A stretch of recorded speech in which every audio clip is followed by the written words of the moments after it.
Buenas noches de nuevo. Muchísimas gracias por permitirnos estar en sus hogares en un programa más de diálogos que esta vez pues tiene ese interés que conlleva el hablar de seguridad en un país como el nuestro, donde platicamos mucho entre familias o incluso en la misma prensa, decimos que es un país inseguro. Para eso hoy me acompaña Rodrigo Ávila. Él es un consultor en seguridad, es de origen salvadoreño, pero también ama Guatemala, como le ocurre a todas aquellas personas que llegan acá y se encuentran con un país tan lindo. Gracias por aceptar este tiempo. No, muchísimas gracias, Haroldo. La verdad es que hemos visto mucho su programa y pues nunca me imaginé que aquí íbamos a estar con usted, ¿verdad? Un gran gusto. No, a mí Guatemala verdaderamente me encanta. Yo me siento en casa en Guatemala. Es un país que desde muy pequeño siempre me encantó. Yo siento que los salvadoreños y los guatemaltecos tenemos muchas cosas en común. Por supuesto, El Salvador es más chiquito, ¿verdad? El Salvador es más chiquito. Somos hermanos menores de Guatemala en alguna medida y fuimos parte de lo que otrora fuera la Capitanía General de Guatemala. Yo ayer hablaba con un amigo y le decía, mira, o sea, hasta finales del siglo, después de la segunda mitad del siglo XIX, inclusive Sonsonate y Aguachapán sí, eran parte de Guatemala. Sí. Pero, o sea que eso, cuando se dividieron los países, nos quedamos con esa parte de Guatemala, pero a nosotros Honduras nos quitó otro gran pedazote, así que... Sí. Pero no, un gran gusto. A mí Guatemala me gusta mucho y pues aquí estamos, trabajando, colaborando, ayudando en un par de proyectos y pues también queriendo ayudar en mi país, donde también tenemos algunos problemas muy serios. ¿Cómo deberían de hacer los gobiernos para enfrentar este tema de la inseguridad? Yo creo que tenemos que ver este tema, Haroldo, de una manera regional. Algunos de los problemas que afectan principalmente a los países del Triángulo Norte, entendamos Honduras, Guatemala y El Salvador, son problemas muy similares. El problema que está atravesando el Triángulo Norte con el tema del narcotráfico, con el tema de la corrupción, con el tema de los problemas a nivel de la institucionalidad. Y hoy el nuevo problema de las maras, de las pandillas, de las extorsiones, hace o requiere que demos soluciones regionales también.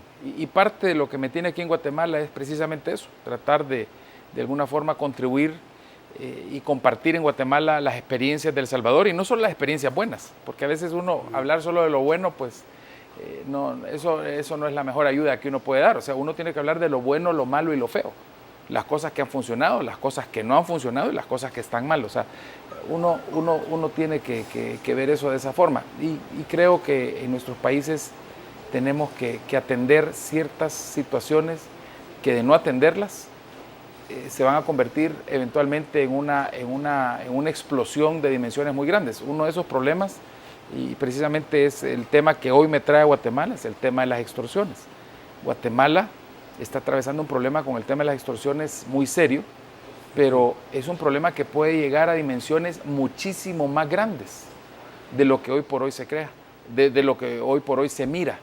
Es un problema mucho más grave que el simple hecho de tener que lidiar todos los días con una fuerza criminal que está presionando para que se entregue dinero o para que se haga tal o cual cosa a punta de pura intimidación. Es mucho más que eso. El tema de las pandillas, por ejemplo, es un tema muy serio, porque más que un problema criminal, el tema de las pandillas también es un problema de carácter social, y las extorsiones son básicamente como la materia prima o básicamente el germen de cultivo de las pandillas. Y las pandillas tienen en la extorsión precisamente ese caldo de cultivo que les hace crecer, generar dominio territorial. Mucha gente dice, ¿y por qué hay tantas extorsiones? Y la primera respuesta que viene a la mente, la gente dice, no, es que hay tantas extorsiones porque ahora hay demasiadas pandillas. Y la respuesta es al revés. Las pandillas están creciendo porque existe la oportunidad de extorsionar, y la extorsión se convierte en ese, como le decía, caldo de cultivo que hace que grupos sociales se vayan convirtiendo, o más bien, que grupos criminales vayan generando una base social, vayan dominando territorio, vayan generando coacción social, que a su vez, y valga la redundancia, elimina la auditoría social. Y eso es gravísimo, y sobre todo a la luz de que vemos todos los días que cipotes, patojos, como dicen en Guate, cada vez de menor edad, se van incorporando a estos grupos. Y como que ya se mira normal en algunas comunidades, en algunos barrios, inclusive para algunas empresas que distribuyen productos o para algunas empresas que tienen cadenas y sucursales, ya se mira normal que hay que pagar renta, ya se mira normal que hay que pagar extorsiones, y ya se convierte incluso a nivel de libros como que en un gasto, en un costo de todos los meses. Y eso está muy mal, porque eso inclusive alimenta el fenómeno, alimenta el problema.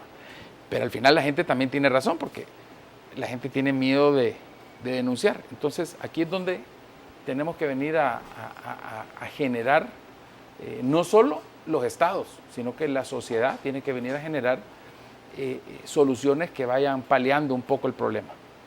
Y sí, podemos encontrar soluciones. Definitivamente, definitivamente. Sí, yo creo que, y ese es precisamente el tema aquí, el tema de la delincuencia tiene solución. Lo que pasa es que no es una solución inmediata, no es comida de hosicones, no es soplar y hacer botellas, es algo que va a tomar un tiempo y proceso, y van a haber procesos que van a tener que darse de una manera articulada, va a tener que darse de una manera integrada. De nada sirve hablar de combatir la delincuencia. Yo soy uno de los que combatió la delincuencia durante mucho tiempo. Yo fui jefe de la policía de El Salvador durante muchos años. Y soy un creyente que hay que reprimir el delito de acuerdo a lo que establece la ley y dentro, por supuesto, del marco de la ley.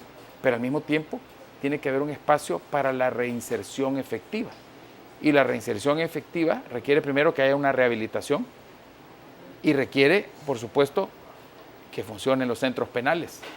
Pero para que funcionen los centros penales hay que controlar los centros penales. Y para controlar los centros penales obviamente se necesita presupuesto, se necesitan planes, se necesita integración. Yo veo que en Guatemala hay mucha preocupación y que las instituciones están haciendo muchos esfuerzos.